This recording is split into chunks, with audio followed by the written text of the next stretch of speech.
तो हुण असीं अपने दर्शकों नूं दस्सांगे कि बजट दे विच किहड़ियां वड्डियां गल्लां ने, की कुछ खास रहा, कित्थे राहत मिली है, कित्थे थोड़ी परेशानी जो है किसी वर्ग नूं सहनी पै सकदी है। बजट दीयां वड्डियां गल्लां, टैक्स स्लैब दे विच कोई बदलाव नहीं कीता गया, नौकरी पेशा लोकां नूं कोई राहत नहीं दित्ती गई है, पेट्रोल डीजल ते खेतीबाड़ी इंफ्रासेस लगाया गया और इस दे नाल ही सरकार ने 2,32,000 करोड़ रुपए दे नाल सेहत बजट वधा दिता है।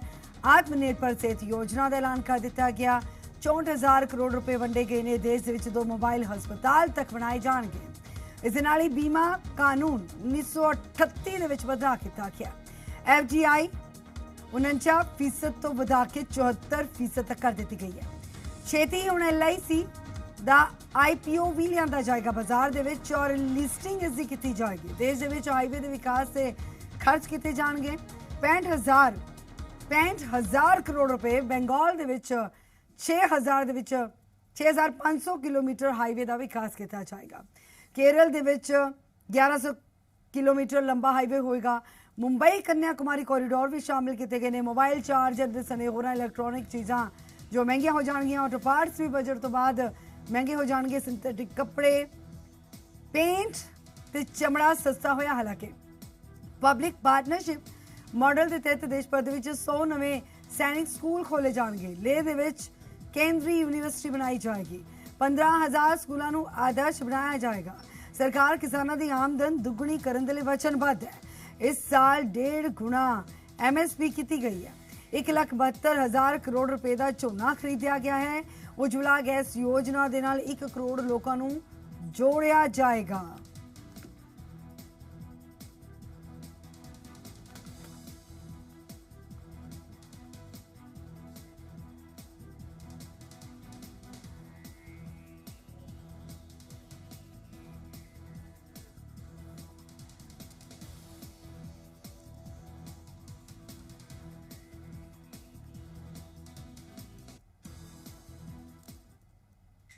तो साडे नाल साडे मेहमान भी जुड़ चुके हैं। एक एक करके तारुफ करा दिया ताकि इस बजट को चंगे तरीके दे नाल डिटेल दे नाल असीं समझ भी सकीए और अपने दर्शकों तक भी पहुंचा सकीए कि देश की वित्त मंत्री निर्मला सीतारमण की कुछ लैके आए ने। इस बजट दे विच की कुछ तजवीज़ा रखिया गई ने। सो साडे नाल अंशुल गर्ग जुड़ चुके हैं, GST एक्सपर्ट ने, और इस दे नाल प्रदीप सानी जी साडे नाल जुड़ चुके हैं, अर्थशास्त्री ने, और डॉक्टर सुखपाल भी साडे नाल जुड़ चुके हैं, इकनॉमिस्ट ने। और साढ़े सारे मेहमानों का बहुत बहुत स्वागत है साढ़े नाल जुड़न दे लई, अपना कीमती वक्त देने के लिए।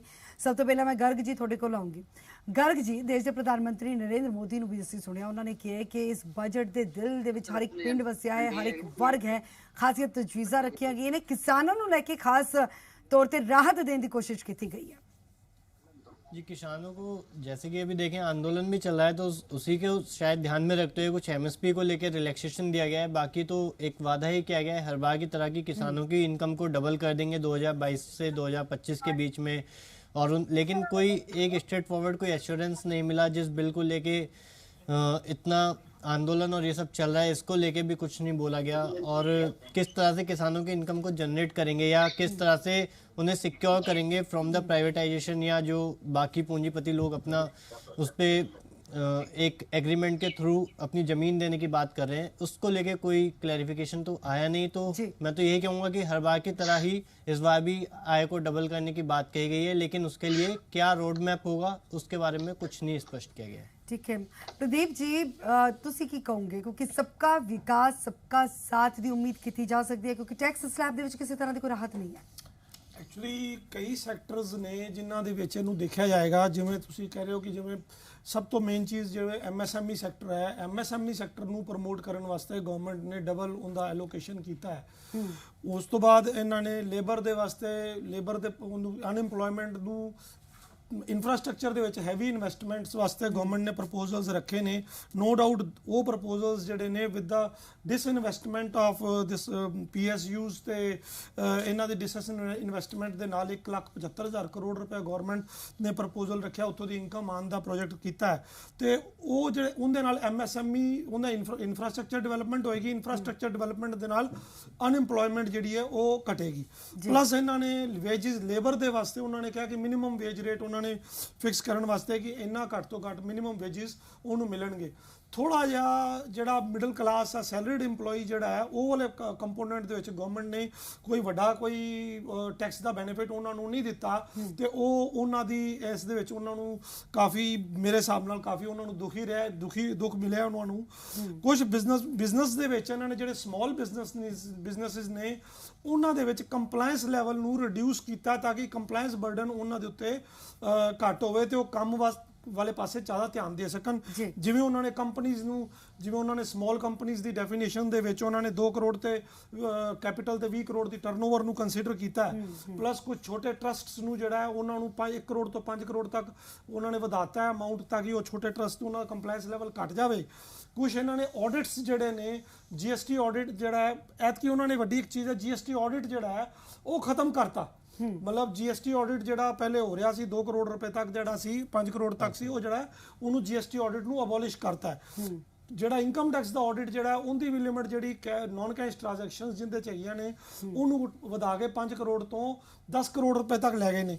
ਇਹਦੇ ਇਲਾਵਾ ਜਿਹੜਾ ਵੱਡਾ ਇੱਕ ਜਿਹੜਾ ਚੇਂਜ ਕੀਤਾ ਹੈ ਇਹਨਾਂ ਨੇ ਇੱਕ ਜਿਹੜੀ ਰੀਅਸੈਸਮੈਂਟ ਵਾਸਤੇ ਜਿਹੜੇ ਕੇਸਿਸ ਨੂੰ ਪੁਰਾਣੇ ਕੇਸਿਸ ਨੂੰ ਖੋਲਿਆ ਜਾਂਦਾ ਸੀ ਇੱਕ ਇੰਸਪੈਕਟਰ ਰਾਜ ਜਿਹੜਾ ਸੀ ਉਹਨੂੰ ਖਤਮ ਕਰਕੇ ਉਹ 6 ਸਾਲ ਦਾ ਪੀਰੀਅਡ ਜਿਹੜਾ ਸੀ ਉਹਨੂੰ ਰਿਡਿਊਸ ਕਰਕੇ 3 ਸਾਲ ਦਾ ਕਰ ਦਿੱਤਾ ਹੈ। ਉਹਦਾ ਲੋਕਾਂ ਨੂੰ ਕਾਫੀ ਬੈਨੀਫਿਟ ਮਿਲੇਗਾ ਉਹਦੀ ਹਰੈਸਮੈਂਟ ਜਿਹੜੀ ਹੈ ਉਹ ਰਿਡਿਊਸ ਕਾਫੀ ਹੋਏਗੀ।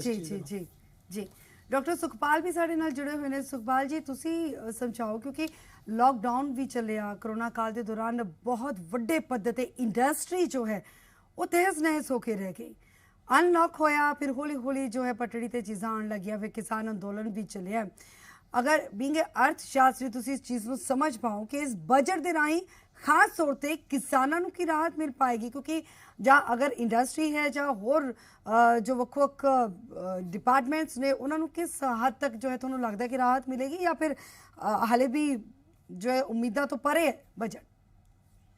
ਬਿਲਕੁਲ ਜੀ ਇਹ ਬੜਾ ਭੁਲੇਖਾ ਪਾਉ ਇੱਕ ਗੱਲ ਸਾਡੇ ਚ ਆਈ ਹੈ ਕਿ ਕਿਸਾਨਾਂ ਨੂੰ ਬਹੁਤ ਜਿਹੜੀ MSP ਦੇਤੀ ਡੇ ਟਾਈਮ ਦੇਤੀ ਕਾਸਟ ਆਫ ਪ੍ਰੋਡਕਸ਼ਨ ਦੀ ਇਹ ਪਹਿਲੇ ਹੀ ਡੇ ਟਾਈਮ ਬਣਦੀ ਹੈ ਕਿਉਂਕਿ ਕਿਹੜੇ ਬੇਸ ਉੱਤੇ ਅਸੀਂ ਇਹ MSP ਗਿਣਨੀ ਹੈ ਉਹ ਇਸ ਹਿਸਾਬ ਨਾਲ ਗਿਣਨੀ ਹੈ ਕਿ A to FL ਜਿਹੜੀ ਕਾਸਟ ਹੈ ਜਿਹੜੀ ਅੰਡਰ ਐਸਟੀਮੇਟ ਕਰਕੇ ਉਹਦੇ ਉੱਤੇ 50% ਜਾਂ ਡੇਢਾ ਕਹਿ ਦਿੰਦੇ ਅਸੀਂ ਇਹ ਦਿੱਤੀ ਗਈ ਹੈ। ਇਹ ਬਿਲਕੁਲ ਠੀਕ ਨਹੀਂ ਹੈਗੀ ਇਹਨੂੰ ਅਸੀਂ ਫਾਈਨਲ ਕਾਸਟਾਂ ਉੱਤੇ ਦੇਣੀ ਚਾਹੀਦੀ ਸੀ। ਇਹ ਇੱਕ ਵੱਡਾ ਮੁੱਦਾ ਹੈ ਕਿ ਕਿਸਾਨਾਂ ਨੂੰ ਉਹਨਾਂ ਦੀਆਂ ਫਸਲਾਂ ਦਾ ਜਿਹੜਾ ਵਾਜਬ ਮੁੱਲ ਮਿਲਦਾ ਹੈ ਕਿ ਨਹੀਂ ਇਹਦੇ ਰਾਹੀਂ ਸਾਨੂੰ ਵਾਜਬ ਮੁੱਲ ਨਹੀਂ ਮਿਲ ਰਿਹਾ ਜੀ। ਤਾਂ ਇੱਕ ਗੱਲ ਇਹ ਭੁਲੇਖਾ ਪਊਗਾ ਕਿ ਅਸੀਂ 2013-14 ਜਦੋਂ ਕਾਂਗਰਸ ਸਰਕਾਰ ਸੀਗੀ ਸਾਡੇ ਆਉਣ ਤੋਂ ਪਹਿਲਾਂ ਕੇਂਦਰ ਸਰਕਾਰ ਨੇ ਕਿਹਾ ਕਿ ਉਦੋਂ ਅਸੀਂ 33,000 ਕਰੋੜ ਰੁਪਏ ਦੀ ਜਿਹੜੀ ਕਣਕ ਹੈ ਜਿਹੜੀ ਉਹ ਖਰੀਦੀ ਸੀਗੀ ਜਿਹਨੂੰ ਹੁਣ ਅਸੀਂ ਵਧਾ ਕੇ ਅਸੀਂ ਉਹ ਲਗਭਗ ਦੁੱਗਣਾ ਕਰਤਾ 62,000 ਕਰੋੜ ਰੁਪਈਆ ਅਸੀਂ ਪਿਛਲੇ ਸਾਲ ਦਿੱਤਾ ਹੈ।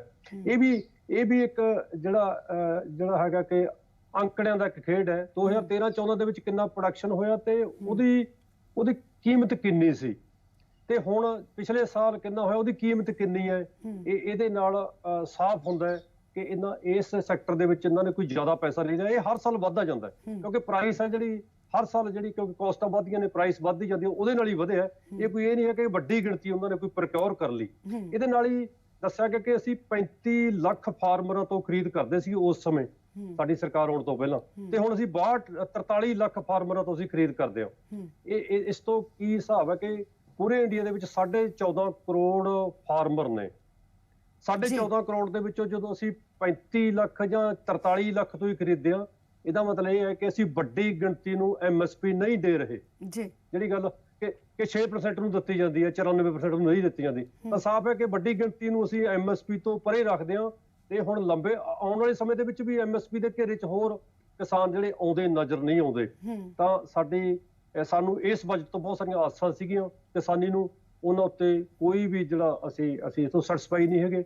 ਇੰਨਾ ਕਿਸਾਨਾਂ ਦੀ ਆਮਦਨ ਦੁੱਗਣੀ ਕਰਨ ਦਾ ਜੋ ਵਾਅਦਾ ਸੀ ਸਰਕਾਰ ਦਾ ਉਹ ਲੱਗਦਾ ਹੈ ਕਿ ਅਜੇ ਵੇਟ ਕਰਨਾ ਪਏਗਾ ਇੰਤਜ਼ਾਰ ਕਰਨਾ ਪਏਗਾ। ਹਾਂਜੀ ਹਾਂ ਬਹੁਤ ਦੂਰ ਦੀਆਂ ਗੱਲਾਂ ਨੇ। ਕਿਸਾਨਾਂ ਦੀ ਆਮਦਨ ਹੈ ਜਿਹੜੀ ਉਹ ਦੁੱਗਣੀ ਦੇ ਨਾਲ ਬਿਲਕੁਲ ਨਹੀਂ ਹੋਊਗੀ। ਕਿਸਾਨਾਂ ਦੀ ਆਮਦਨ ਦੁੱਗਣੀ ਕਰਨ ਦੇ ਲਈ ਸਾਨੂੰ ਉਹਨਾਂ ਦੀ ਜਾਂ ਤਾਂ ਕਾਸਟਾਂ ਅੱਧੀਆਂ ਕਰ ਦੇਣੀਆਂ ਚਾਹੀਦੀਆਂ ਸੀ ਜਾਂ ਕੀਮਤ ਹੈ ਜਿਹੜੀ ਪ੍ਰੋਡਿਊਸ ਦੀ ਉਹ ਦੁੱਗਣੀ ਕਰ ਦੇਣੀ ਚਾਹੀਦੀ ਸੀ। ਇਹ ਦੋਵੇਂ ਗੱਲਾਂ ਨਹੀਂ ਕੀਤੀਆਂ ਗਈਆਂ। ਨਾ ਤਾਂ ਉੱਥੇ ਕਿਤੇ ਇਨਪੁਟ ਸਬਸਿਡੀ ਦਿੱਤੀ ਗਈ ਕਿ ਫਸਲ ਜਿਹੜੀ ਸਸਤੀ ਪੈਦਾ ਹੋ ਜਾਏ ਨਾ ਹੀ ਸਾਡੀ ਆਊਟਪੁੱਟ ਦੀ ਪ੍ਰਾਈਸ ਦਿੱਤੀ ਗਈ ਹੈ। ਇਹਦੇ ਨਾਲ ਕਿਸਾਨਾਂ ਦੀ ਆਮਦਨ ਹੈ ਜਿਹੜੀ ਬਿਲਕੁਲ ਨਹੀਂ ਵਧਣੀ। ਇਹਦੇ ਨਾਲ ਕਿਸਾਨੀ ਹੈ ਜਿਹੜੀ ਉਹ ਮਜ਼ਦੂਰੀ ਵੱਲ ਨੂੰ ਸ਼ਿਫਟ ਕਰੂਗੀ। ਨਵੇਂ ਕਾਨੂੰਨ ਨੇ ਜਿਹੜੇ ਉਹਨਾਂ ਨੂੰ ਆਪਣੀ ਖੇਤੀ ਚੋਂ ਕੱਢਣਗੇ ਤੇ ਆ ਜਿਹੜਾ ਨਵਾਂ ਨਿਜ਼ਾਮ ਹੈ ਕੰਟਰੈਕਟ ਫਾਰਮਿੰਗ ਦਾ, ਇਹਦੇ ਵਿੱਚ ਈ-ਨੇਮ ਉੱਤੇ ਇਹਨਾਂ ਨੇ ਜ਼ੋਰ ਦਿੱਤਾ ਗਿਆ ਕਿ ਈ-ਨੇਮ ਹੈ ਜਿਹੜੀ ਉਹ ਅਸੀਂ ਬਣਾਵਾਂਗੇ। ਉਹਦੇ ਵਿੱਚ 1000 ਮੰਡੀ ਬਣਾਵਾਂਗੇ। ਮੰਡੀਆਂ ਸਾਨੂੰ ਦੂਜੀਆਂ ਬਣਾਉਣ ਦੀ ਲੋੜ ਸੀ, 7000 ਤੋਂ 42000 ਮੰਡੀ ਬਣਾਉਣ ਦੀ ਲੋੜ ਸੀ, ਪਰ ਉਹ ਮੰਡੀਆਂ ਨੂੰ ਇਗਨੋਰ ਕੀਤਾ ਜਾ ਰਿਹਾ ਹੈ ਤੇ ਇੱਕ ਨਵੇਂ ਤਰ੍ਹਾਂ ਦਾ ਸਿਸਟਮ ਜਿਹੜਾ ਨਵੇਂ ਕਾਨੂੰਨਾਂ ਨੂੰ ਫੀਡ ਕਰੂਗਾ, ਕਾਰਪੋਰੇਟ ਫਾਰਮਿੰਗ ਨੂੰ ਫੀਡ ਕਰੂਗਾ, ਉਹਨਾਂ ਉੱਤੇ ਥੋੜਾ ਬਹੁਤਾ ਇਨਵੈਸਟਮੈਂਟ ਕਰਨ ਦੀ ਗੱਲ ਕੀਤੀ ਗਈ ਹੈ ਤੇ ਇਹਦੇ ਨਾਲ ਕਿਸਾਨੀ ਨੂੰ ਕੋਈ ਫਾਇਦਾ ਨਹੀਂ ਹੋਣਾ। ਬਿਲਕੁਲ। ਅੰਸ਼ੁਲ ਜੀ ਕੋਲ ਆਉਂਗੀ। ਅੰਸ਼ੁਲ ਜੀ, ਬਹੁਤ ਸਾਰੀਆਂ ਚੀਜ਼ਾਂ ਰਾਹਤ ਦੇਣ ਵਾਲੀਆਂ ਵੀ ਨੇ ਔਰ ਬਹੁਤ ਸਾਰੀਆਂ ਚੀਜ਼ਾਂ ਨੇ ਜੋ ਥੋੜਾ ਦਿੱਕਤ ਵੀ ਪੇਸ਼ ਆਏਗੀ ਲੋਕਾਂ ਨੂੰ, ਜਿਸ ਤਰ੍ਹਾਂ ਕਿ बैंकिंग सेक्टर ਦੇ ਵਿੱਚ ਰਾਹਤ ਹੈ लेकिन टैक्स पेयर्स ਨੂੰ ਕੋਈ ਰਾਹਤ नहीं है। जी मैम, टैक्स पेयर को कोई राहत नहीं दी गई है और रेदर जो बजट पेश किया गया है ऊपर से आप देखेंगे तो वो अच्छा लग रहा है, लेकिन अभी इसमें बहुत सारे इफ एंड बट्स हैं। उसके बाद ही कोई चीज फाइनल की जा सकती है कि क्या वो फेवरेबल है या अनफेवरेबल है। जैसे मैं इसी में एक एग्जांपल और लेता हूँ। अभी मैं चेक कर रहा था कि बहुत सारी चीज हैं जिन पे अभी सेस लगा दिया गया है कृषि इंफ्रास्ट्रक्चर सेस के नाम से। अब एक तरफ वो किसानों की आय बढ़ाने की बात कर रहे हैं, दूसरी तरफ वो सेब हो गया, चना या आपकी दालें हो गई, इन पे सेस लगा रहे हैं 15%, 20%। तो कहीं ना कहीं इन चीज़ों की डिमांड में कमी आएगी इस सेस की वजह से। तो जब इन चीज़ों में कमी आएगी तो अल्टीमेटली इम्पैक्ट किसानों पे भी आएगा, क्योंकि ये सब चीज़ें बनती तो रॉ मटेरियल से ही और रॉ मटेरियल सारा किसान ही प्रोवाइड कराता है। तो किस तरह से वो चलेंगे, तो आम आदमी के लिए चीज़ें महंगी भी हुई हैं, काफ़ी महंगी हुई हैं। मेटल्स वगैरह सस्ते हुए हैं, उसका इम्पैक्ट बहुत ज़्यादा लोगों पे नहीं पड़ना। तो टैक्स के दायरे में भी कोई छूट नहीं की गई है। जैसे आपने कहा इनकम टैक्स में कोई छूट नहीं है, जीएसटी में कोई छूट नहीं है, और जितने भी प्रोविजन लाए गए हैं वो ज़्यादातर कॉस्ट को बढ़ाने के एंगल से ही लाए गए हैं, कम करने के एंगल से अंशुल जी, नहीं मैं लाए टोकना गए। चाहूंगी, वित्त मंत्री निर्मला सीतारमण कुछ कह रहे हैं।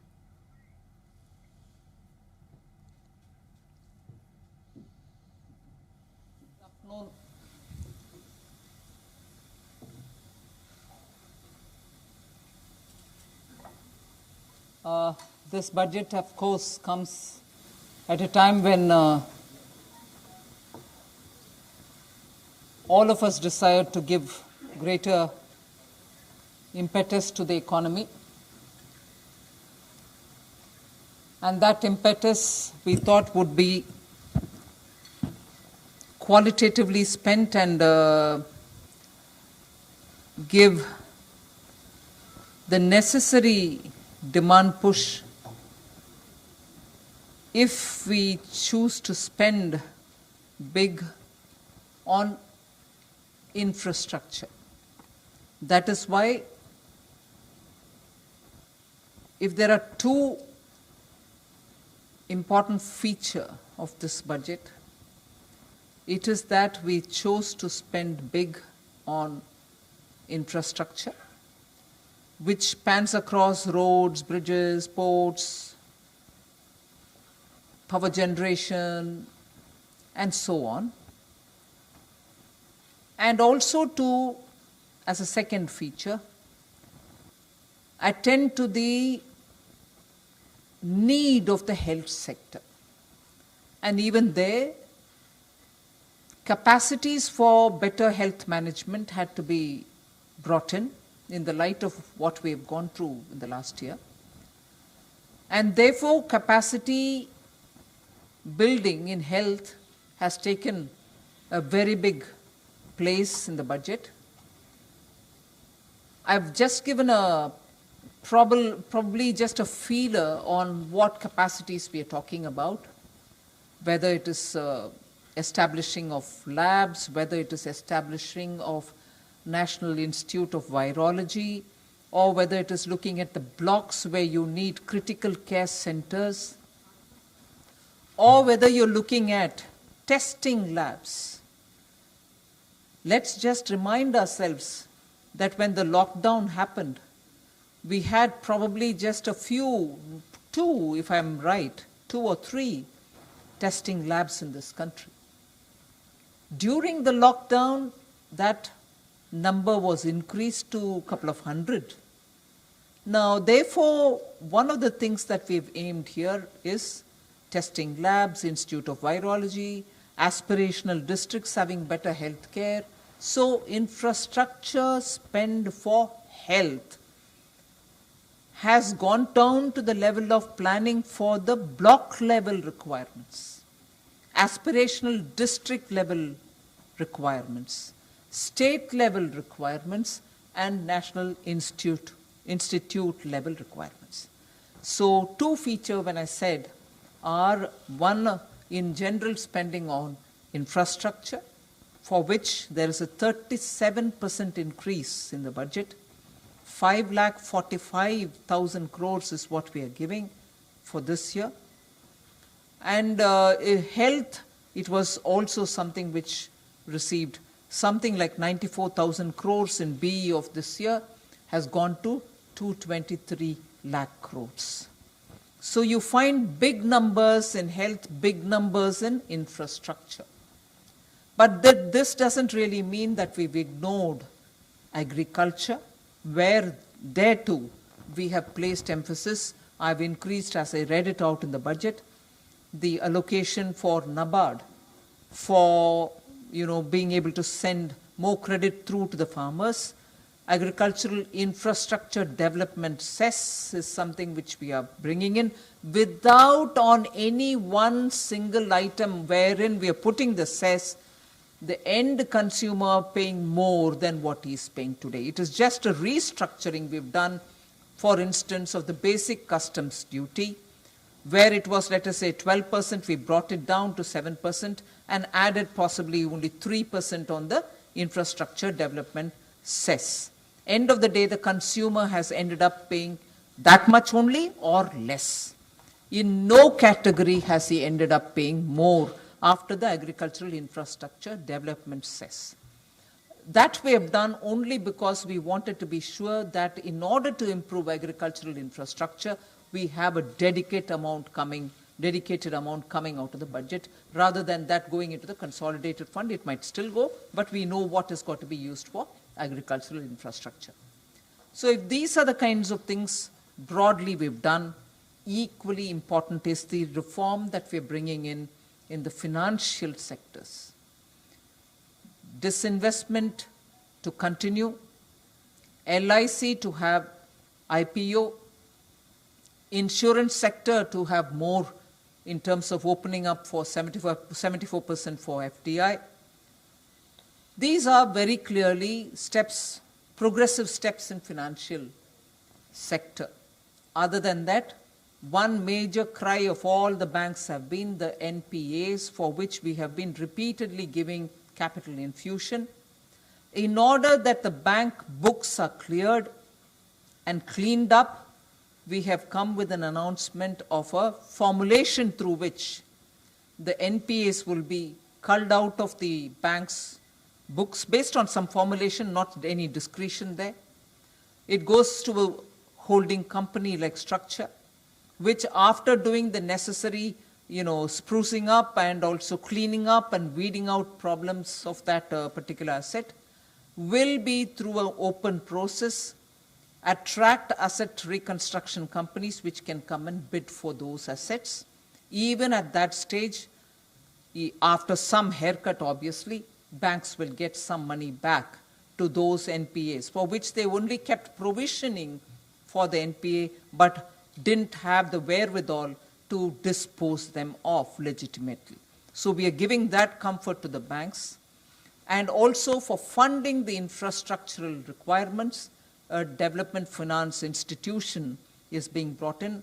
All lessons learned from the IDBI, which started as a DFI but later went on to become a scheduled commercial bank-like functioning and couldn't succeed at that, are taken on board. So this DFI, even as it comes with about a 20,000 crore given by the government, which with a little more every now and then added, will eventually be used for raising about 5 lakh crores in a matter of next 3, 4, 5 years, is a formulation where when the law gets passed on that, we will still have an opportunity for the private sector also to set up their own development finance institution. So this country is not going to be, the needs of this country are such that just one development financial institution which is set up by the government will be adequately meeting up with the demand requirements. No, and therefore we see a future for a DFI which is partly funded by the government and raises capital from the market is also competing with private sector DFIs. Largely this much, but very quickly I'll move over to talking about how we have not lost the opportunity to clean up government's own books. I had started it in July 2019-20, continued it in February 20, and even now we have made accounts more transparent. Nothing is pushed under the carpet. You're showing clearly where's the money going. Money given to FCI is also brought on board. So accounting of government expenditure and revenue statements are all now lots more transparent and open, and absolutely upfront stated the fiscal deficit, where everybody was advising, and rightly because everyone had concern that the economy should revive, advising us, please spend more. We not only ensured that the capital expenditure of the government was repeatedly reviewed and spending was encouraged and pushed, we ensured that the spending will not get delayed, and that is why even though we announced one capital expenditure amount during the BE, even that has gone up, that in the RE I had to make additional provisions for it. With that in mind, we have also increased the spending in the forthcoming year. As a result, borrowing increased. Our fiscal deficit, which started at 3.5 during February 2020, has gone to 9.5% of the GDP. So we have spent, and we have spent. Otherwise, your fiscal deficit wouldn't have reached this number. But does that mean that we are going to show it and forget it? We've also given a clear glide path for deficit management and bringing it down.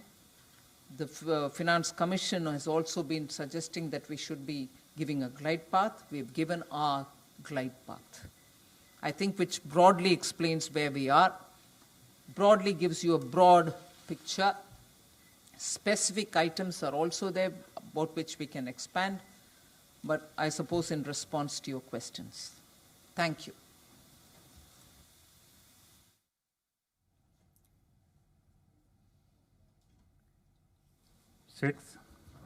ਤਾਂ ਵਿੱਤ ਮੰਤਰੀ ਨਿਰਮਲਾ ਸੀਤਾਰਮਨ ਦੇ ਵੱਲੋਂ ਬਹੁਤ ਸਾਰੀਆਂ ਗੱਲਾਂ ਕਹੀਆਂ ਗਈਆਂ ਐਫਡੀਆਈ ਨੂੰ ਲੈ ਕੇ, ਜੋ ਹੈ LIC ਦੇ ਵਿੱਚ ਆਈਪੀਡੀ ਨੂੰ ਲੈ ਕੇ, health infrastructure, agriculture, NABARD, development cess ਨੂੰ ਲੈ ਕੇ, ਕਸਟਮ ਡਿਊਟੀ ਨੂੰ ਲੈ ਕੇ ਕਾਫੀ ਕੁਝ ਗੱਲਾਂ ਉਹਨਾਂ ਨੇ ਦੱਸੀਆਂ ਨੇ. We might see the fiscal deficit coming down, but how hopeful are you with the current expenditure roadmap that you have given, that the fiscal deficit for the next year will be contained in that particular figure of 6.8%, because the borrowing number also again continues to be quite high?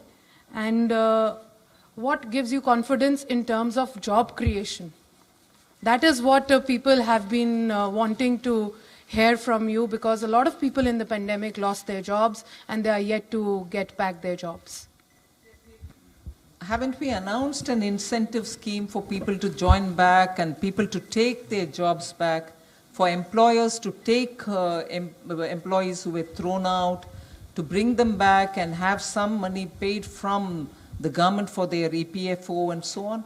So we have worked out a scheme, and that scheme will run for the course of I think till about next year, June. We've allowed people to get all those people who they threw out of their jobs to be back in the job, for whom we will pay the EPO for 2 years. So we have given an incentive for people to take them back.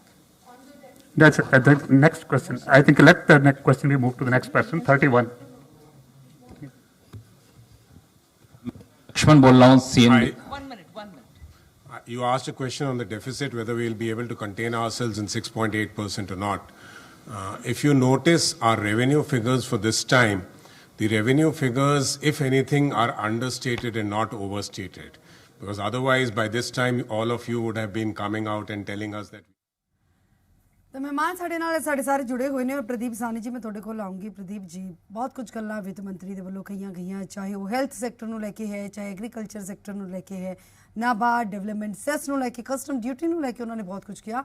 ਔਰ ਉਹਨਾਂ ਨੇ ਕਿਹਾ I have spent, we have spent. ਉਹਨਾਂ ਨੇ ਕਿਹਾ ਕਿ ਕਾਫੀ ਕੁਝ ਜੋ ਹੈ ਬਦਲਾਅ ਕੀ ਲੱਗਦਾ ਕਿ ਆਉਣ ਵਾਲੇ ਵਕਤ ਦੇ ਵਿੱਚ ਹਰ ਇੱਕ ਸੈਕਟਰ ਨੂੰ ਦੇਖਣ ਨੂੰ ਮਿਲਣਗੇ। ਐਕਚੁਅਲੀ ਜਿਹੜੀ ਪੋਜੀਸ਼ਨ ਜਿਹੜੀ ਚੱਲ ਰਹੀ ਸੀ, ਸਭ ਦੇ ਇੱਕ ਬਹੁਤ ਵੱਡਾ ਕੁਐਸਚਨ ਸੀ ਸਾਰਿਆਂ ਦੇ ਸਾਹਮਣੇ ਕਿ ਇਹ ਰੈਵਨਿਊ ਕਿੱਥੋਂ ਜਨਰੇਟ ਕਰਨਗੇ। ਸਭ ਤੋਂ ਵੱਡੀ ਪ੍ਰੋਬਲਮ ਇਹੀ ਚੱਲ ਰਹੀ ਸੀ। ਉਹਨਾਂ ਨੇ ਉਹ ਵਾਲੇ ਐਸੈਟਸ, ਜਿਹੜੇ ਐਸੈਟਸ ਤੋਂ ਕੋਈ ਰਿਕਵਰੀ ਨਹੀਂ ਆ ਰਹੀ ਸੀ, ਜਿਹੜੇ ਐਸੈਟਸ ਦਾ ਲਾਸ ਸੀਗਾ, ਉਹਨਾਂ ਦੀ ਵੈਲਿਊ ਬੈਲੈਂਸ ਸ਼ੀਟ ਦੇ ਵਿੱਚ ਉਹਨਾਂ ਦੀ ਵੈਲਿਊ ਤਾਂ ਬਹੁਤ ਵੱਡੀ ਹੈ, ਬਟ ਉਹਦੀ ਮਾਰਕੀਟ ਵੈਲਿਊ ਵੀ ਬਹੁਤ ਅੱਛੀ ਹੈ, ਪਰ ਉੱਥੋਂ ਦੀ ਪ੍ਰੋਫਿਟਸ ਨਹੀਂ ਮਿਲ ਰਹੇ, ਉਹ ਲਾਸ ਨੇ। ਉਹਨਾਂ ਨੇ ਉਹ ਜਿਹੜੇ ਜ਼ਖਮ ਨੇ ਨਾ, ਇੱਕ ਤਰ੍ਹਾਂ ਉਹ ਜ਼ਖਮ ਪਹਿਲੀ ਗੱਲ ਤਾਂ ਕੱਟਣ ਦੀ ਕੋਸ਼ਿਸ਼ ਕੀਤੀ ਤਾਂ ਕਿ ਰੈਵਨਿਊ ਜਨਰੇਟ ਹੋ ਸਕੇ। ਇਹ ਕਈ ਸਾਲਾਂ ਤੋਂ ਚੱਲ ਰਿਹਾ ਸੀ ਕਿ ਇਹ ਵਾਲੇ ਐਸੈਟਸ ਜਿਹੜੇ ਲਾਸ ਦੇ ਨੇ, ਜਿਹੜੇ ਐਸੈਟ ਉਹਨਾਂ ਦੀ ਮਾਰਕੀਟ ਵੈਲਿਊ ਬਹੁਤ ਜ਼ਿਆਦਾ ਹੈ, ਪਰ ਉਹਨਾਂ ਨੂੰ ਕੋਈ ਵੀ ਉਹਨਾਂ ਨੂੰ ਡਿਸਇਨਵੈਸਟਮੈਂਟ 'ਚ ਨਹੀਂ ਆ ਪਾ ਰਹੇ ਸੀ, ਤੇ ਉਹਨਾਂ ਨੂੰ ਪਹਿਲੇ ਉਹਨਾਂ ਨੂੰ ਖਤਮ ਕਰਨ ਦੀ ਕੋਸ਼ਿਸ਼ ਕੀਤੀ ਕਿ it is the best time to go for disinvestment. ਉਹ ਜਿਹੜੇ ਰੈਵਨਿਊ ਜਿਹੜਾ ਜਨਰੇਟ ਕੀਤਾ, ਪਲੱਸ ਰੀਸੈਂਟਲੀ ਜੋ ਤੁਸੀਂ ਦੇਖੋ 3-4 ਡੇਜ਼ ਬੈਕ ਵੀ ਗੋਟ ਅ ਨਿਊਜ਼ ਕਿ GST ਦੇ ਵਿੱਚ ਇਹਨਾਂ ਦਾ ਟਾਰਗੇਟ, ਇਹਨਾਂ ਨੇ ਰਿਜ਼ਲਟ ਅਚੀਵ ਕੀਤਾ ਹੈ by having a collection of 1.2 lakh crores in 1 month ਜਨਵਰੀ ਦੇ ਵਿੱਚ, which is around 8% growth vis last January 20। ਇਹਨਾਂ ਪੋਜੀਸ਼ਨਸ ਨੂੰ ਦੇਖਦੇ ਹੋਏ, ਕਿਉਂਕਿ ਇਹਨਾਂ ਨੇ ਜਿਹੜੇ ਸੈਕਟਰਸ ਨੂੰ ਟੱਚ ਕੀਤਾ, ਜਿਹੜੇ ਮੋਸਟ ਡਿਮਾਂਡਿੰਗ ਸੈਕਟਰ ਸੀ ਇਸ ਵੇਲੇ, ਜਿਵੇਂ ਹੈਲਥ ਸੈਕਟਰ ਸੀ, ਇਨਫਰਾਸਟ੍ਰਕਚਰ ਸੀ, ਇਹ ਮੋਸਟ ਡਿਮਾਂਡਿੰਗ ਸੈਕਟਰ ਸੀਗੇ। Health sector because of corona, ਜਿਹੜਾ ਇਨਫਰਾਸਟ੍ਰਕਚਰ ਹੈ ਉਹਦੇ ਵਾਸਤੇ ਇਨਫਰਾਸਟ੍ਰਕਚਰ ਹੋਏਗਾ, ਅਨਇੰਪਲੋਇਮੈਂਟ ਖਤਮ ਹੋਏਗੀ, ਅਨਇੰਪਲੋਇਮੈਂਟ ਉਹਦੇ ਨਾਲ ਫਿਰ ਸਬਸਿਡਰੀ ਐਨਸਿਲਰੀਜ਼ ਯੂਨਿਟਸ ਵਗੈਰਾ ਜਿਹੜੇ ਨੇ ਉਹ ਚੱਲਣਗੇ, ਪਲੱਸ MSME ਦਾ ਐਲੋਕੇਸ਼ਨ। ਇਹਨਾਂ ਨੇ ਹਰ ਪਾਸੇ ਨੂੰ ਕਵਰ ਕਰਨ ਦੀ ਕੋਸ਼ਿਸ਼ ਕੀਤੀ ਹੈ। ਲੇਕਿਨ ਉਹ ਕਹਿੰਦੇ ਹੈਲਥ ਸੈਕਟਰ ਦੇ ਵਿੱਚ ਡਬਲ ਕੀਤੇ ਗਿਆ। ਹਾਂਜੀ, ਐਕਸਪੈਂਡੀਚਰ ਹੈਲਥ ਸੈਕਟਰ ਦੇ ਵਿੱਚ ਉਹਨਾਂ ਨੇ ਕਿਹਾ ਕਿ ਡਬਲ ਕੀਤਾ। ਹੈਲਥ ਸੈਕਟਰ 'ਚ ਵੀ ਐਕਸਪੈਂਡੀਚਰ ਉਹਨਾਂ ਨੇ ਵਧਾਇਆ ਹੈ। ਉਹ ਹੈਲਥ ਸੈਕਟਰ 'ਚ ਐਕਸਪੈਂਡੀਚਰ ਉਹਨਾਂ ਨੇ ਜਿਹੜਾ ਵਧਾਇਆ, ਉਹ ਐਸੇ ਕਰਕੇ ਵਧਾਇਆ ਕਿਉਂਕਿ ਜਿਹੜਾ ਜਿਸ ਵੇਲੇ ਕਰੋਨਾ ਆਇਆ, ਉਸ ਵੇਲੇ ਉਹਨਾਂ ਨੂੰ ਲੱਗਾ ਕਿ ਇਸ ਟਾਈਮ ਦੇ ਉੱਤੇ ਸਾਡਾ ਜਿਹੜਾ ਹੈਲਥ ਸੈਕਟਰ ਜਿਹੜਾ ਉਹ ਕਮਜ਼ੋਰ ਚੱਲ ਰਿਹਾ ਹੈ, ਇਹਨਾਂ ਨੂੰ ਪ੍ਰੋਬਲਮ ਹੋਈ ਉਸ ਵੇਲੇ। ਉਹਨੂੰ ਦੇਖਦੇ ਹੋਏ ਹੈਲਥ ਸੈਕਟਰ ਨੂੰ ਇਹਨਾਂ ਨੇ ਪ੍ਰਮੋਟ ਕੀਤਾ। ਕੁਛ ਇਹਨਾਂ ਨੇ ਐਜੂਕੇਸ਼ਨ ਦੇ ਵਿੱਚ, ਜਿਵੇਂ ਹੁਣ ਸੈਨਿਕ ਸਕੂਲਸ ਜਿਹੜੇ ਨੇ 100 ਪ੍ਰਮੋਟ ਕਰਨ ਦੀ ਗੱਲ ਕੀਤੀ ਹੈ, ਐਜੂਕੇਸ਼ਨ ਵਾਸਤੇ ਵੀ ਇਹਨਾਂ ਨੇ ਇਸ ਚੀਜ਼ ਨੂੰ ਸੋਚਿਆ। ਮੇਨ ਚੀਜ਼ ਐ ਸੀ ਕਿ ਜਿਹੜਾ ਇਹਨਾਂ ਨੇ ਡਿਸਇਨਵੈਸਟਮੈਂਟ ਕੀਤਾ, ਇਹ ਸਾਰੇ ਲਾਸ ਮੇਕਿੰਗ ਯੂਨਿਟ ਸੀ। ਇਹਨਾਂ ਦੇ ਵਿੱਚ ਪ੍ਰਾਪਰਟੀਆਂ ਜਿਹੜੀਆਂ ਸੀ ਉਹਨਾਂ ਦੀ ਬੜੀ ਅੱਛੀ ਵੈਲਿਊ ਸੀ, ਉਹਨਾਂ ਨੂੰ ਮਾਰਕੀਟ ਦੇ ਵਿੱਚ ਇਹਨਾਂ ਨੇ ਲੈਣ ਦਾ, ਕਿਉਂਕਿ ਉਹਨਾਂ ਦਾ ਬਰਡਨ ਇਹਨਾਂ ਨੇ ਕਿਹਾ ਸੀ ਹੋਰ ਨਹੀਂ ਲੈ ਸਕਦੇ, ਉਹਨੂੰ ਬਰਡਨ ਨੂੰ ਰਿਡਿਊਸ ਕੀਤਾ ਜਾਵੇ ਤੇ ਉਸ ਰੈਵਨਿਊ ਦੇ ਨਾਲ ਅਸੀਂ ਕਿਤੇ ਜਿਹੜਾ ਪੋਜ਼ਿਟਿਵ ਕਿਹੜਾ ਸੈਕਟਰ ਜਿਹਦੇ 'ਚ ਅਸੀਂ ਇਨਵੈਸਟ ਕਰਨਾ ਚਾਹੁੰਦੇ ਹਾਂ ਜਾਂ ਇਨਫਰਾਸਟ੍ਰਕਚਰ 'ਚ ਕਰਨਾ ਚਾਹੁੰਦੇ ਹੋ, ਅਸੀਂ ਕਰ ਸਕੀਏ। ਸੁਖਪਾਲ ਜੀ, ਜਿਸ ਤਰ੍ਹਾਂ ਕਿ ਇੱਕ ਪੱਤਰਕਾਰ ਦੇ ਵੱਲੋਂ ਸਵਾਲ ਵੀ ਕੀਤਾ ਗਿਆ ਸੀ ਨਿਰਮਲਾ ਸੀਤਾਰਮਨ ਨੂੰ, ਔਰ ਉਹਨਾਂ ਨੇ ਪੁੱਛਿਆ ਸੀ ਕਿ ਜੌਬਲੈਸ ਹੋ ਗਏ ਸੀ ਬਹੁਤ ਸਾਰੇ ਲੋਕ ਕੋਰੋਨਾ ਕਾਲ ਦੇ ਦੌਰਾਨ, ਲੋਕਡਾਊਨ ਜੋ ਚੱਲਿਆ ਸੀ, ਕੀ ਲੱਗਦਾ ਹੈ ਕਿ ਇਸ ਵਾਰ ਦੇ ਬਜਟ ਤੋਂ ਕਿਸੇ ਤਰ੍ਹਾਂ ਦੀ ਰਾਹਤ ਉਹਨਾਂ ਲੋਕਾਂ ਦੇ ਲਈ ਤੁਹਾਨੂੰ ਲੱਗਦੀ ਹੈ, ਜਾਂ ਫਿਰ ਵਰਕ ਫਰੋਮ ਹੋਮ ਜੋ ਕਰ ਰਹੇ ਨੇ ਕੀ ਤਜਵੀਜ਼ ਹੈ? ਬਿਲਕੁਲ ਜੀ, ਇਹ ਕੋਈ ਇਸ ਤਰ੍ਹਾਂ ਨਹੀਂ ਲੱਗਦਾ ਕਿ ਅਸੀਂ ਵੱਡੀ ਗਿਣਤੀ ਲੋਕਾਂ ਨੂੰ ਜੌਬ ਦੇ ਦਾਂਗੇ ਇਹਦੇ ਨਾਲ, ਕਿਉਂਕਿ ਜਿਸ ਤਰ੍ਹਾਂ ਦੀਆਂ ਆਸਾਂ ਸੀਗੀਆਂ ਸਾਨੂੰ ਇਸ ਕੋਵਿਡ ਦੇ ਵਿੱਚ, ਕਾਫੀ ਲੋਕ ਜੌਬ ਦੇ ਵਿੱਚੋਂ ਬਾਹਰ ਹੋ ਗਏ ਸੀ, ਇੰਪਲੋਇਮੈਂਟ ਦੀ ਲੋੜ ਸੀ, ਤਾਂ ਡਿਸਇਨਵੈਸਟ ਕਰਨਾ ਇਹਨੂੰ ਇਸ ਤਰ੍ਹਾਂ ਮਤਲਬ ਜਿਹੜਾ ਹੈਗਾ ਪੋਜ ਕੀਤਾ ਜਾ ਰਿਹਾ ਹੈ, ਕਿ ਇਸ ਤਰ੍ਹਾਂ ਪ੍ਰੈਜ਼ੈਂਟ ਕੀਤਾ ਜਾ ਰਿਹਾ ਹੈ ਕਿ ਇੱਕ ਵੱਡੀ, ਅਸੀਂ ਜਿਵੇਂ ਵੱਡੀ ਮੱਲ ਮਾਰ ਲਈ ਹੁੰਦੀ ਹੈ। ਬੇਸਿਕਲੀ ਸਰਕਾਰ ਹੈ ਜਿਹੜੀ ਸਾਡੀ 6-7 ਸਾਲ ਤੋਂ ਮਤਲਬ ਇਹ ਲਗਾਤਾਰ ਜਿਹੜਾ ਇਹ ਮਤਲਬ ਪਾਵਰ ਦੇ ਵਿੱਚ ਹੈ, ਤੇ ਇਹਨਾਂ ਨੇ ਵੱਡੀ ਗਿਣਤੀ ਜਿਹੜੀ ਸੈਕਟਰ ਜਿਹੜੇ ਨੇ ਉਹਨਾਂ ਨੂੰ ਇਹ ਕਹਿ ਕੇ ਕਿ ਇਹ ਡਿਫਾਲਟ ਸੀਗੇ, ਫਿਰ ਉਹਨਾਂ ਨੂੰ ਇਹ ਲਾਸ ਮੇਕਿੰਗ ਸੀਗੇ, ਫਿਰ ਕੁਛ ਨੂੰ ਕੱਢ ਕੇ ਕਿ ਥੋੜਾ ਬਹੁਤਾ ਪ੍ਰੋਫਿਟ ਕਮਾਉਂਦੇ ਆ, ਤਾਂ ਉਸ ਤਰ੍ਹਾਂ ਇਹ ਡਿਸਇਨਵੈਸਟ ਕਰ ਰਹੇ ਆ। ਇਹ ਕੋਈ ਹੈਲਦੀ ਸਾਈਨ ਨਹੀਂ। ਸਾਨੂੰ ਪਬਲਿਕ ਸੈਕਟਰ ਅੰਡਰਟੇਕਿੰਗ ਨੇ ਜਿਹੜੀਆਂ ਉਹਨਾਂ ਨੂੰ एफिशिएंट बनाना सरकार दी लेकिन नजरे इनायत जो है 4 स्टेट से तो है, 4 चुनावी राज्यों ਦੇ ਵਿੱਚ ਹੈ, ਚਾਹੇ ਉਹ तमिलनाडु है, केरल, बंगाल और असम दी कि जिस तरह खर्च किया जाएगा 3500 किलोमीटर का जो है NH बनेगा, तमिलनाडु ਦੇ ਵਿੱਚ, केरल ਦੇ ਵਿੱਚ 1100 किलोमीटर का बनेगा, बंगाल ਦੇ ਵਿੱਚ 25000 करोड़ का बनेगा हाईवे, और असम ਦੇ ਵਿੱਚ इत्थे NH का विस्तार किया जाएगा। की लगता है कि जो चुनावी स्टेट्स ने इत्थे ज़्यादा फोकस किया गया? ਬਿਲਕੁਲ ਜੀ, ਇਹ ਜਿਹੜਾ ਆਬਜੈਕਟਿਵ ਹੈ ਇਸ ਤਰ੍ਹਾਂ ਹੀ ਰੱਖਿਆ ਗਿਆ ਕਿ ਪੋਲੀਟੀਕਲੀ ਅਸੀਂ ਕਿੱਥੋਂ ਗੇਨ ਲੈ ਲਈਏ ਤੇ ਕਿਹੜੇ ਸੈਕਟਰਾਂ ਦੀ ਹੁਣ ਗੱਲ ਕੀਤੀ ਜਾਵੇ। ਮੈਂ ਹੈਲਥ ਦੀ ਗੱਲ ਕੀਤੀ ਹੈ, ਸਾਡਾ ਹੈਲਥ ਸਿਸਟਮ ਹੈ ਜਿਹੜਾ ਪਿੱਛੇ ਦੇਖਿਆ ਜਦੋਂ ਉਹਨਾਂ ਨੇ ਸਾਰਾ ਕੁਝ ਮਤਲਬ ਜਿਹੜਾ ਪਬਲਿਕ ਸੈਕਟਰ ਦੇ ਹੈਲਥ ਇੰਸਟੀਟਿਊਸ਼ਨ ਸਾਰੀਆਂ ਬੰਦ ਕਰਤੀਆਂ ਤਾਂ ਕੋਰੋਨਾ ਦੇ ਵਿੱਚ ਉਹੀ ਜਿੰਨੀਆਂ ਕੰਮ ਕਰਦੀਆਂ ਸੀ ਸਾਨੂੰ ਉਹੀ ਕੰਮ ਆਇਆ। ਪੂਰਾ ਇਹ ਹੈ ਕਿ कितों सी पॉलिटिकल माइलेज ले। जयराम ठाकुर प्रेस कॉन्फ्रेंस कर रहे हैं, मैं रोकना चाहूंगी सुखपाल जी। जयराम ठाकुर प्रेस कॉन्फ्रेंस कर रहे हैं। एग्रीकल्चर सेक्टर में भी उसको और ज्यादा स्ट्रेंथन करने के लिए, मजबूत करने के लिए उस दृष्टि से एक प्रयास और भी हुआ है। जो सेस लगाने की बात है, हालांकि कुछ लोग इस बात का जिक्र करने की कोशिश करेंगे, लेकिन मुझे लगता है कि इस देश की आबादी का बहुत बड़ा वर्ग जो है तो कृषि पर आधारित है, उसको मजबूत करने की जो मंशा आदरणीय प्रधानमंत्री जी की है, और जिसमें एक बात का जिक्र हमेशा वो करते हैं कि 2022 तक किसानों की आय दुगनी करने का एक लक्ष्य हमारे सामने, और उस लक्ष्य को हासिल करने के लिए हम काम कर रहे हैं। उस दृष्टि से इस सेस के माध्यम से थोड़ी मजबूती मिलेगी, निश्चित रूप से मजबूती मिलेगी। अगर हम कृषि के क्षेत्र में अगर एमएसपी का हम जिक्र करें, और उसमें अगर पिछले बजट का हम 2013-14 का हम जिक्र करें, तो व्हीट पर जो है वो एमएसपी का उस वक्त का बजट का जो जिक्र था वो 33,874 करोड़ था, और 2019-20 में ये बढ़ करके 62,802 करोड़ हुआ। और अब के बार इस बजट में जो है 2021 में ये प्रावधान जो है वो 73,000 करोड़ से ऊपर हुआ है, 73 करोड़ से ऊपर हुआ है, 1000 करोड़ से ऊपर हुआ है। और उसी तरह से अगर हम पैडी का जिक्र करें, 2013-14 में ये 63,928 करोड़ था, एमएसपी का मैं जिक्र कर रहा हूं, और 2019-20 में ये 1,41,930 करोड़ रुपए, और उसके बाद 2020-21 में ये बढ़ करके 1,72,000 करोड़ से ऊपर हुई। और इसी तरह से अगर हम पॉलिसीज की कर रहे हैं, जिक्र कर रहे हैं, दालों का जिक्र कर रहे हैं, उसमें तो बहुत बड़ी इंक्रीज है। 2013-14 में जब कांग्रेस की गवर्नमेंट थी ये 236 करोड़ था, और 2019-20 में ये 285 करोड़ हुआ, और 2020-21 में देखिए 10,350 करोड़ रुपए। एक चीज को दिखाता है कि एग्रीकल्चर सेक्टर में हमारा प्रधानमंत्री जी का बहुत फोकस है, और उस दृष्टि से और ज्यादा बढ़कर के काम करने की इस क्षेत्र में आवश्यकता है। उस दृष्टि से जो समय समय पर कदम उठाए गए। मैं हिमाचल प्रदेश की ओर से आज के इस बजट का अभिनंदन करता हूं, स्वागत करता हूं, और 3-4 चीजों को लेकर के मुझे अपनी बात इसमें समाप्त करनी है। वापस साडे मेहमानों के कोल चलांगे। सुखपाल जी, मैं थोड़े नाल गलबात कर रही सी, उस वेले थोड़ी गल विच अधूरी रह गई सी। हिमाचल के मुख्यमंत्री जयराम ठाकुर नूं भी असीं सुनिया, जो कुछ उन्होंने कहा है कि लगता है कि हर एक वर्ग नूं इस दे नाल बहुत वड्डे पद्धर ते राहत मिलेगी, ਜਾਂ कुछ राहत मिलेगी, ਜਾਂ दिक्कत आएगी। और तुसीं अपनी गल भी पूरी करियो जो विच मैं कटती सी पहला जी। ਅਸੀਂ ਜਿਹੜਾ ਇਹ ਡਾਟਾ ਪ੍ਰੋਜੈਕਟ ਕੀਤਾ ਗਿਆ ਉਹਦੇ ਵਿੱਚ ਇਹ ਕਿ ਅਸੀਂ ਬਹੁਤ ਕੁਝ ਕਰਤਾ 2013-14 ਤੋਂ ਬਾਅਦ 18-19 ਤੱਕ। ਤਾਂ ਸਾਨੂੰ ਜੇ ਇਹ ਸੱਚੇ ਵਿੱਚ ਇਹ 33,000 ਕਰੋੜ ਤੋਂ 62,000 ਕਰੋੜ ਕਰਤਾ ਵੇਟ ਦੇ ਵਿੱਚ ਅਸੀਂ ਇੰਨੀ ਪ੍ਰੋਕਿਉਰਮੈਂਟ ਕਰ ਲਈ। ਤੇ ਇਸੇ ਤਰ੍ਹਾਂ ਹੀ ਅਸੀਂ ਜਿਹੜੀ ਪੈਡੀ ਹੈ ਉਹਦੇ ਵਿੱਚ ਪ੍ਰੋਕਿਉਰਮੈਂਟ ਸਾਡੀ 63,000 ਕਰੋੜ ਤੋਂ 1,41,000 ਕਰੋੜ ਹੋ ਗਈ। ਇਹ ਇਸੇ ਤਰ੍ਹਾਂ ਹੀ ਪਲਸਜ ਦੇ ਵਿੱਚ ਸਾਡੇ ਕੋਲ 8200 ਕਰੋੜ ਤੋਂ 10,000 ਹੋ ਗਿਆ, 8,000 ਤੋਂ 10,000 ਹੋ ਗਿਆ। ਤਾਂ ਇਹ 13-14 ਤੋਂ 19-20 ਦੇ ਵਿੱਚ ਹੋਇਆ। ਮੈਂ ਕਹਿੰਦਾ ਕਿ ਇਹ ਬਹੁਤ ਭੁਲੇਖਾ ਪਾਊ ਚੀਜ਼ ਹੈ ਕਿ ਇਦਾਂ ਦੀਆਂ ਫਸਲਾਂ ਕਿੰਨੀਆਂ ਖਰੀਦੀਆਂ ਗਈਆਂ ਇਹ ਦੇਖਣ ਦੀ ਲੋੜ ਹੈ। ਇਹ ਕੀਮਤਾਂ ਵਧਣ ਨਾਲ ਹੋਇਆ ਸਿਰਫ ਕਿ ਹਰ ਸਾਲ ਹਰ ਚੀਜ਼ ਦੀ ਕੀਮਤ ਥੋੜੀ ਵੱਧਦੀ ਰਹਿੰਦੀ ਹੈ, ਉਹਦੇ ਨਾਲ ਹੀ ਵਾਧਾ ਹੋਇਆ। ਤੇ ਜ਼ਿਆਦਾ ਇਹ ਅੰਕੜੇ ਨੂੰ ਇਸ ਤਰ੍ਹਾਂ ਮਤਲਬ ਪ੍ਰੈਜੈਂਟ ਕੀਤਾ ਗਿਆ ਕਿ ਜਿਹਦੇ ਨਾਲ ਰਿਜ਼ਲਟ ਸਹੀ ਨਹੀਂ ਸਾਨੂੰ ਜਿਹੜੇ ਦਿਸਦੇ, ਕਿਉਂਕਿ ਪ੍ਰੋਕਿਉਰਮੈਂਟ ਉਨੀ ਹੋਈ ਹੈ।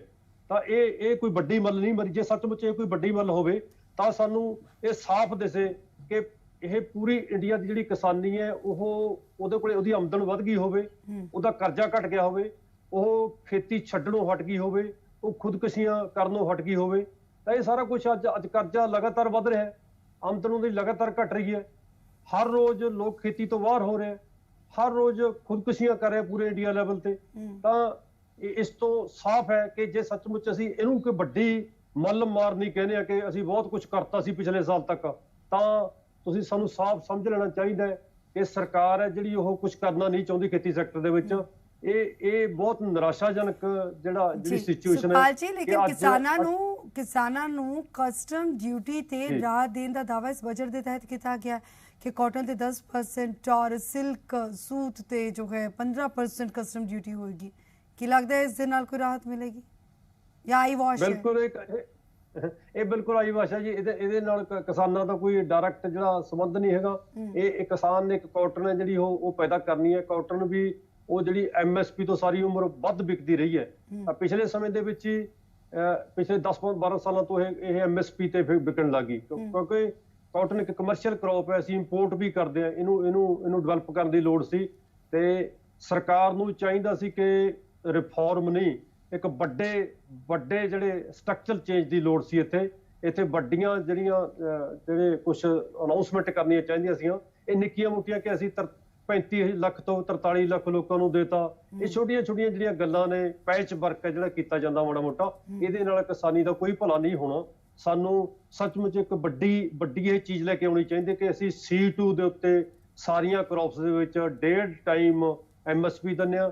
ਅਸੀਂ ਕਿਸਾਨਾਂ ਦੀ ਆਮਦਨ ਹੈ ਜਿਹੜੀ ਉਹ ਤਾਂ ਦੁੱਗਣੀ ਕਰਾਂਗੇ, ਕਿਉਂਕਿ 7 ਸਾਲ ਹੋ ਗਏ, 10 ਸਾਲ ਹੋਣ ਨੂੰ ਆ ਰਹੇ ਨੇ। ਲੋਕ ਸਾਰੀ ਦਿੱਲੀ ਦੇ ਵੱਖ-ਵੱਖ ਵਾਰਡਾਂ ਤੇ ਬੈਠੇ ਨੇ ਕਿ ਸਾਡੇ ਆ ਕਾਲੇ ਕਾਨੂੰਨ ਬੰਦ ਕਰੋ। ਪਾਰਲੀਮੈਂਟ ਦੇ ਵਿੱਚ ਵੀ ਇਹ ਰੌਲਾ ਪਿਆ ਤੇ ਸਾਨੂੰ ਸਾਡੀ MSP ਦਿਓ, ਅਸੀਂ ਫਸਲ ਪੈਦਾ ਕਰਾਂਗੇ, ਤੁਸੀਂ ਸਾਨੂੰ ਫਸਲ ਹੈ ਜਿਹੜੀ ਸਾਤੋਂ ਖਰੀਦੋ। ਤੇ ਇਹ ਚੀਜ਼ਾਂ ਕਰਨ ਦੀ ਲੋੜ ਸੀ। ਜੇਕਰ ਇਹੀ ਪਿਛਲੇ ਸਾਲ ਹੀ ਬਹੁਤ ਕੁਝ ਕਰਤਾ ਸੀ ਸਰਕਾਰ ਨੇ, ਤਾਂ ਇਸ ਸਰਕਾਰ ਤੋਂ ਕੋਈ ਬਹੁਤੀਆਂ ਉਮੀਦਾਂ ਨਹੀਂ ਰੱਖੀਆਂ ਜਾ ਸਕਦੀਆਂ। ਸਾਨੂੰ ਲੋੜ ਸੀ ਅੱਜ ਇਸ ਰੂਰਲ ਸੈਕਟਰ ਨੂੰ ਡਿਵੈਲਪ ਕਰਨ ਦੀ। 65% ਲੋਕ ਖੇਤੀ ਉੱਤੇ ਨਿਰਭਰ ਨੇ, ਖੇਤੀ ਦੇ ਨਾਲ ਜੁੜੇ ਹੋਏ ਨੇ, ਖੇਤ ਮਜ਼ਦੂਰ ਨੇ, ਪਿੰਡੂ ਮਜ਼ਦੂਰ ਨੇ, ਉਹਨਾਂ ਦਾ ਖਿਆਲ ਕਰਨ ਦੀ ਲੋੜ ਸੀ। ਪਰ ਸਰਕਾਰ ਨੇ ਬਿਲਕੁਲ ਕਲਿੱਪਾ ਪੋਚੀ ਕਰਕੇ ਉਹ ਜਿਹੜਾ ਕਾਰਪੋਰੇਟ ਪੱਖੀ ਪੂਰਾ ਜਿਹੜਾ ਬਣਾਇਆ ਹੋਇਆ, ਡਿਸਇਨਵੈਸਟ ਕੀਤਾ ਹੋਇਆ ਤੇ ਇੰਫਰਾਸਟ੍ਰਕਚਰ ਦੀ ਖੇਤੀ ਦੇ ਵਿੱਚ ਬਹੁਤ ਵੱਡੀ ਲੋੜ ਸੀ, ਉਹਦੀਆਂ ਕੋਈ ਇਸ ਤਰ੍ਹਾਂ ਦੀਆਂ ਨਹੀਂ ਆਈਆਂ ਸਾਡੇ ਕੋਲ। ਪ੍ਰਦੀਪ ਜੀ, ਤੁਸੀਂ ਵੀ ਸੁਖਪਾਲ ਜੀ ਦੀ ਇਹਨਾਂ ਚੀਜ਼ਾਂ ਤੋਂ ਤੁਸੀਂ ਇਤਫਾਕ ਰੱਖਦੇ ਹੋ, ਕਿਉਂਕਿ ਕਿਸਾਨ ਜਿਸ ਵੇਲੇ ਪੂਰੀ ਸਥਿਤੀ ਬਦਲ ਗਈ ਸੀ 26 ਜਨਵਰੀ ਤੋਂ ਬਾਅਦ, ਉਸ ਤੋਂ ਬਾਅਦ ਸਿੰਘੂ ਬਾਰਡਰ ਤੇ ਜੋ ਕੁਝ ਦੇਖਣ ਨੂੰ ਮਿਲਿਆ, सब कुछ जो है बदलिया नजर आया। लेकिन इन्नी उम्मीद जरूर सी कि जो सोमवार ਨੂੰ बजट पेश होएगा किसानों ਨੂੰ मना लिया जाएगा। कि लगता है कि जो कुछ बजट ਦੇ ਵਿੱਚ ਤਜਵੀਜ਼ਾਂ ਰੱਖੀਆਂ ਗਈਆਂ ਨੇ ਕਿਸਾਨਾਂ ਨੂੰ ਮਨਾਉਣ ਦੇ ਵੱਲ ਕਦਮ ਚੁੱਕੇ ਗਏ ਨੇ? ਕੋਈ ਐਕਚੁਅਲੀ ਗਵਰਨਮੈਂਟ ਨੇ ਕਿਸਾਨਾਂ ਦੇ ਵਾਸਤੇ ਬਜਟ ਦੇ ਵਿੱਚ ਪ੍ਰੋਵੀਜ਼ਨਸ ਤਾਂ ਕਾਫੀ ਰੱਖੀਆਂ, ਬਾਕੀ ਜਿਹੜਾ ਇਹਦਾ ਯੂਜ਼, ਜਿਹੜੀ ਇਹਦੀ ਯੂਟਿਲਿਟੀ, ਇਹਦੀ ਕਿੰਨੀ ਕਿਸਾਨਾਂ ਤੱਕ ਪਹੁੰਚਦੀ ਹੈ, ਡਾਇਰੈਕਟ ਕਿਸਾਨਾਂ ਨੂੰ ਇਹਦਾ ਕਿੰਨਾ ਬੈਨੀਫਿਟ ਮਿਲਦਾ ਹੈ, ਇਹ ਆਉਣ ਵਾਲੇ ਟਾਈਮ 'ਚ ਪਤਾ ਲੱਗੇਗਾ। ਦੂਸਰਾ, ਕਿਉਂਕਿ ਮੇਰਾ ਸੈਕਟਰ ਉਹ ਨਹੀਂ ਹੈਗਾ, ਮੈਂ ਉਹਨਾਂ ਨੂੰ ਇਸ ਚੀਜ਼ because he must B looking after this sector, ਤੇ ਮੈਂ ਉਹਨਾਂ ਨੂੰ ਇਸ ਚੀਜ਼ ਤੇ ਚੈਲੰਜ ਨਹੀਂ ਕਰ ਸਕਦਾ। ਤੇ ਮੇਰਾ ਮੰਨਣਾ ਹੈ ਕਿ ਪਰ ਗਵਰਨਮੈਂਟ ਨੇ ਜਿਵੇਂ ਕਿਸਾਨਾਂ ਦਾ ਸੈਸ ਲਗਾਇਆ ਹੈ, ਉਹ ਬੇਸਿਕਲੀ ਇਹ ਜਿਹੜਾ ਫੰਡ ਸਾਰਾ ਹੈ ਇਹ ਕਿਸਾਨਾਂ ਦੇ ਬੈਨੀਫਿਟ ਵਾਸਤੇ ਹੀ ਹੈ। Exclusively, this fund will be utilized for the benefit of farmers only. बाकी आने वाला टाइम दसेगा सर।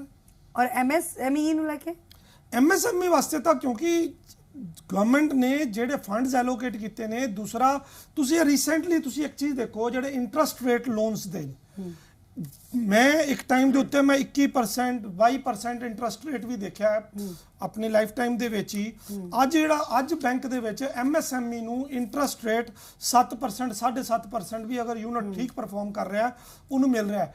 7% 7.5% ਦਾ ਇੰਟਰਸਟ ਰੇਟ ਆਪਣੇ ਆਪ ਦੇ ਵਿੱਚ MSME ਦੀ ਗਰੋਥ ਵਾਸਤੇ ਆਪਣੇ ਆਪ 'ਚ ਇੱਕ ਬਹੁਤ ਵੱਡਾ ਕੰਟਰੀਬਿਊਸ਼ਨ ਇਹਦਾ ਹੈਗਾ। ਫਿਰ ਗਵਰਨਮੈਂਟ ਦਾ ਐਲੋਕੇਸ਼ਨ ਇਹਦੇ ਵਾਸਤੇ, ਪਲੱਸ ਆ ਸਟੈਂਡ ਅਪ ਇੰਡੀਆ ਸਕੀਮ ਦੇ ਵਿੱਚ ਇਹਨਾਂ ਨੇ ਮਾਰਜਿਨ ਜਿਹੜਾ ਉਹ ਰਿਡਿਊਸ ਕਰਕੇ 25% ਤੋਂ 15% ਕਰਨਾ। ਜਿਹੜੀ ਪ੍ਰੋਪਰਟੀ ਮੋਰਗੇਜ ਜਿਹੜਾ ਹੈ, ਵਿਦਆਊਟ ਪ੍ਰੋਪਰਟੀ ਮੋਰਗੇਜ ਵਾਸਤੇ ਜਿਹੜਾ ਲੋਨ ਇਹਨਾਂ ਨੇ ਰੀਸੈਂਟਲੀ ਪਿੱਛੇ 5 ਕਰੋੜ ਤੱਕ ਦਾ ਉਹ ਕਰ ਦਿੱਤਾ, ਉਹਦੇ 2 ਕਰੋੜ ਤੱਕ ਦਾ ਕੀਤਾ ਹੋਇਆ, ਉਹਦਾ ਬੈਨੀਫਿਟ ਹੈ। ਇਹ ਚੀਜ਼ਾਂ MSME ਨੂੰ ਪ੍ਰਮੋਟ ਵਾਸਤੇ ਕਰਨ ਵਾਸਤੇ ਚੱਲ ਹੀ ਰਹੀਆਂ। ਪਲੱਸ ਜਿਹੜਾ ਇਨਫਰਾਸਟ੍ਰਕਚਰ ਡਿਵੈਲਪਮੈਂਟ ਹੋਏਗਾ ਉਹਦਾ ਇਨਡਾਇਰੈਕਟ ਇਫੈਕਟ ਜਿਹੜਾ ਹੈ, ਜਦੋਂ ਐਂਸਿਲਰੀ ਦੀ ਰਿਕੁਆਇਰਮੈਂਟ ਪਏਗੀ ਉਹ ਵੀ MSME ਵਿੱਚ ਉਹਦੇ 'ਚ ਵੀ ਬੈਨੀਫਿਟ ਜਾਏਗਾ।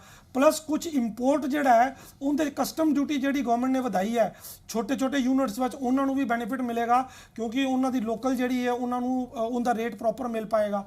ਇਹ MSME ਸੈਕਟਰਸ ਦੇ ਵਿੱਚ ਕਈ ਬੈਨੀਫਿਟਸ ਹੈਗੇ ਨੇ। ਠੀਕ ਹੈ, ਔਰ ਇਨਫਰਾਸਟ੍ਰਕਚਰ ਦੇ ਵਿੱਚ ਜੋ ਬਦਲਾਅ ਕੀਤਾ ਗਿਆ ਉਸ ਦੇ ਨਾਲ ਰੋਜ਼ਗਾਰ ਦੇ ਮੌਕੇ ਹੋਰ ਵਧਣਗੇ? ਡੈਫੀਨੇਟਲੀ ਵਧਣਗੇ। ਇਨਫਰਾਸਟ੍ਰਕਚਰ ਦੇ ਨਾਲ ਹੀ ਹਮੇਸ਼ਾ ਰੋਜ਼ਗਾਰ ਦੇ ਮੌਕੇ ਮਿਲਦੇ ਨੇ। ਅੱਜ ਤੁਸੀਂ ਦੇਖੋ ਰੋਡਸ ਦੇ ਵਿੱਚ ਗਰੋਥ ਕਿੰਨੀ ਹੈ।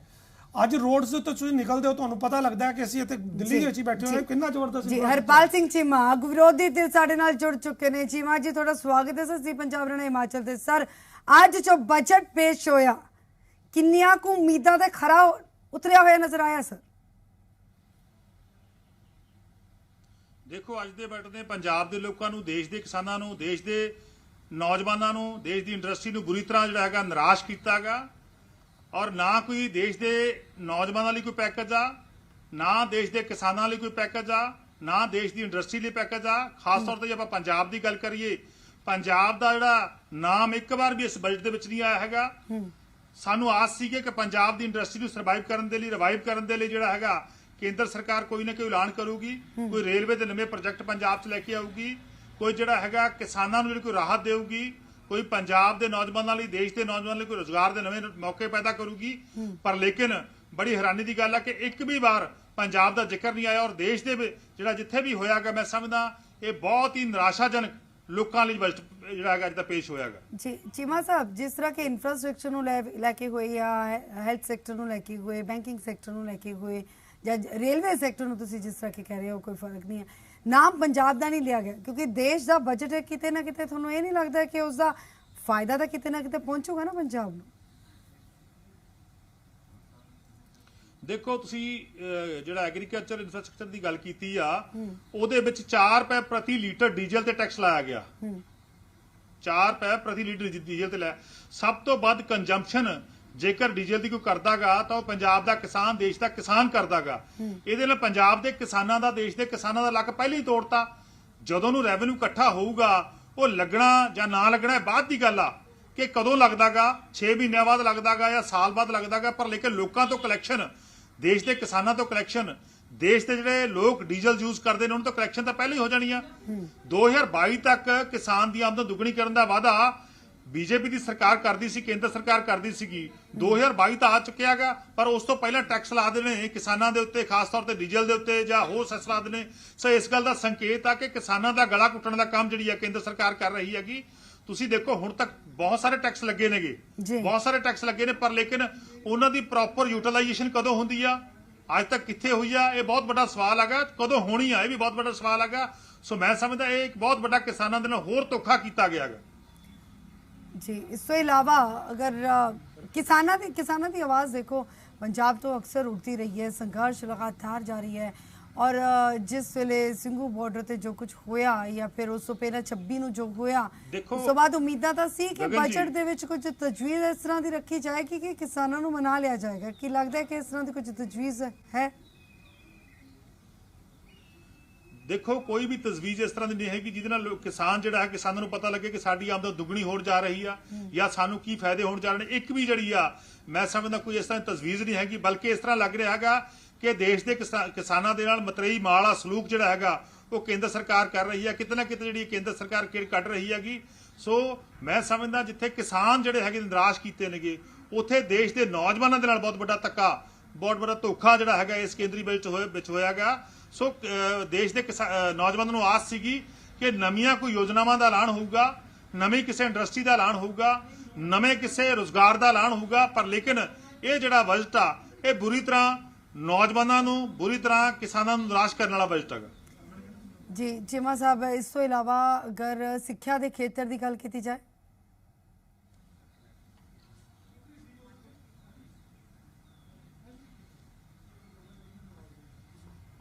जी चिम्मा जी आवाज़ आ रही है? चिम्मा जी तक आवाज़ नहीं पहुँच पा रही है। ठीक है, साढ़े सारे मेहमानों का साढ़े नाल जुड़न दे लई बहुत बहुत शुक्रिया। प्रदीप जी थोड़ी गल विच रह गई, लेकिन लगातार हर एक बुलेटिन दे विच जानकारी तुहाडे कोल लैंदे रहांगे। बहुत बहुत शुक्रिया।